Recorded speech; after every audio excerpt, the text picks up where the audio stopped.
চশমা museum, a house of world class, জলট্যাক মোড়, বহরমপুর মডার্ন হোটেলের সামনে।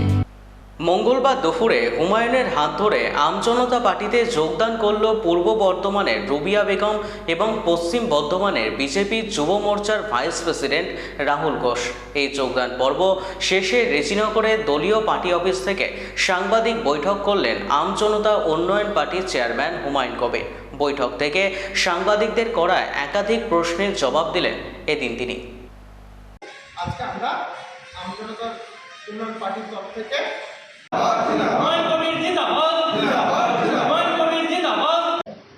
পশ্চিম বর্ধমান রানীগঞ্জ বিধানসভা আস্থা রেখে আমাদের আমজনতা উন্নয়ন পার্টিতে আজকে জয়েন করলো। আমরা তাকে স্বাগত জানাচ্ছি বা উপযুক্ত মর্যাদা দিয়ে আমাদের দলের একজন সক্রিয় নেতা বা কর্মী হিসাবে আমরা তাকে ব্যবহার করব পশ্চিম বর্ধমান জেলায়।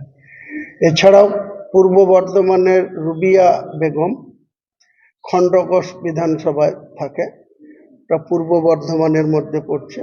ওটাও আমাদের প্রতি আস্থা রেখে, আমাদের আমজনতা উন্নয়ন পার্টির প্রতি ভরসা রেখে আগে থেকেই যোগাযোগ করেছিল, তাই সময় কম, আমরা সেজন্য এখানে আসতে বলেছিলাম। তারা, ওদের সঙ্গে অনেক লোকজন রয়েছে, তাদেরকে আজকে আনুষ্ঠানিকভাবে আমরা জয়েন করালাম এবং কেউ একজন মহিলা নেত্রী হিসাবে পূর্ব বর্ধমানের কিভাবে আমাদের সাংগঠনিক কাজে ব্যবহার করা যায় সেটা আগামী দিনে আমাদের গুরুত্ব সহকারে দেখব। এছাড়াও আপনারা জানেন যে মুর্শিদাবাদ জেলায় প্রায় 11,22,000 ভোটারের নাম বিচারাধীন অবস্থায় রাখা হয়েছে। ইলেকশন কমিশনের ফুল ব্রাঞ্চ কলকাতায় আছে, আজকেই চলে যাবে। রবিবারে রাত্রিতে এসছে, কালকে দফায় দফায় রাজনৈতিক দলের সঙ্গে এবং জেলা রাজ্য স্তরের প্রশাসনের সঙ্গে মিটিং করেছে।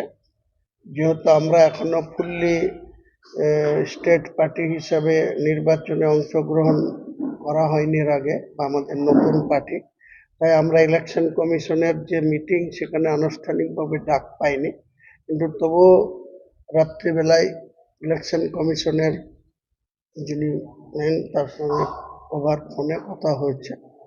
ওনারা চেষ্টা করছেন জুডিশিয়ালকে দিয়ে সুপ্রিম কোর্টের নির্দেশে গোটা রাজ্যব্যাপী যে 60 লক্ষর উপর মানুষের নাম পেন্ডিং রয়েছে বিচারাধীন, তাদের নাম প্রতিদিন বিচারপতির যে সংখ্যা, সেখান থেকে দুটো স্টেট থেকে, ঝাড়খণ্ড এবং বিহার থেকে কিছু বিচারপতি, 200 জন বিচারপতিদের আনা হয়েছে।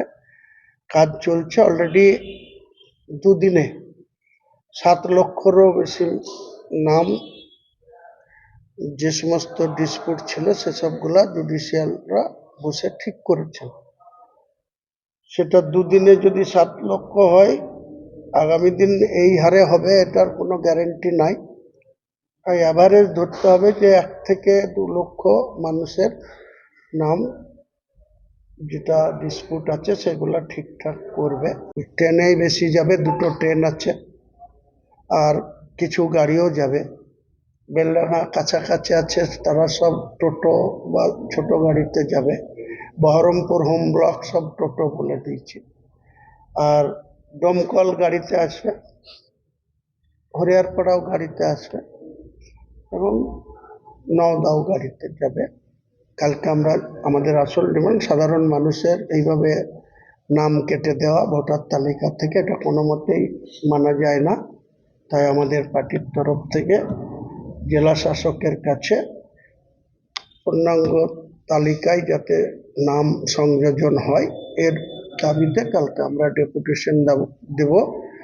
সমস্ত মানুষকে 1টার আগেই টেক্সটাইল মোড়ে উপস্থিত হওয়ার জন্য আপনাদের মাধ্যমে আমরা আমাদের ফেসবুক আইডি থেকেও বলে দিয়েছি, আবার আপনাদের মাধ্যম থেকেও জনসাধারণকে অবগত করার জন্য এবং 11 লক্ষ মানুষকে আশ্বস্ত করার জন্য আমরা জেলা শাসকের কাছে এই দাবি নিয়ে যাব। আমার নাম রাহুল ঘোষ, আমি রানীগঞ্জ বিধানসভা পশ্চিম বর্ধমান থেকে এসেছি। আমি যুব মোর্চা বিজেপি ভাইস প্রেসিডেন্ট ছিলাম। আজকে হুমায়ুন ভাইয়ের হাত ধরে জনতা ইউনিয়ন পার্টি জয়েন করলাম এবং আরও আমাদের সাথে সংগঠন আছে যেগুলো আজ আসতে পারেনি, 2-4 দিনের মধ্যে 1000-2000 ছেলে জয়েন করবে। এটা টাইমের জন্য আসতে পারেনি আজকে। ওই দল ছেড়ে আসার কারণ একটাই যে অনেকদিন ধরেই আমি পার্টি করেছি বিজেপি, কিন্তু সেরকম একটা যেমন সোশ্যাল ওয়ার্কার হিসাবে যেটা হুমায়ুন ভাইয়ের পাশে দাঁড়িয়েছে, সবার মানুষের কাজ করছে, কিন্তু সেরকম করেনি, শুধু হিন্দু মুসলিম রাজনীতি করে এসেছে। এবং যেটা আমি দেখলাম যে মুসলিম যেটা বলছে যে হিন্দুর পার্টি বিজেপি বলে, কিন্তু কিছুদিন আগে 1 মাসও হয়নি এখন যে মায়াটি মোর্চা করা হচ্ছে, তো যখন হিন্দুর পার্টি তো সেখানে মায়াটি মোর্চাটা কেন করা হচ্ছে? এই কারণে আমি ছেড়ে, যদি মায়াটির সাথে কাজ করা হতো আমি হুমায়ুন ভাইয়ের সাথে কাজ করার জন্য এসেছি।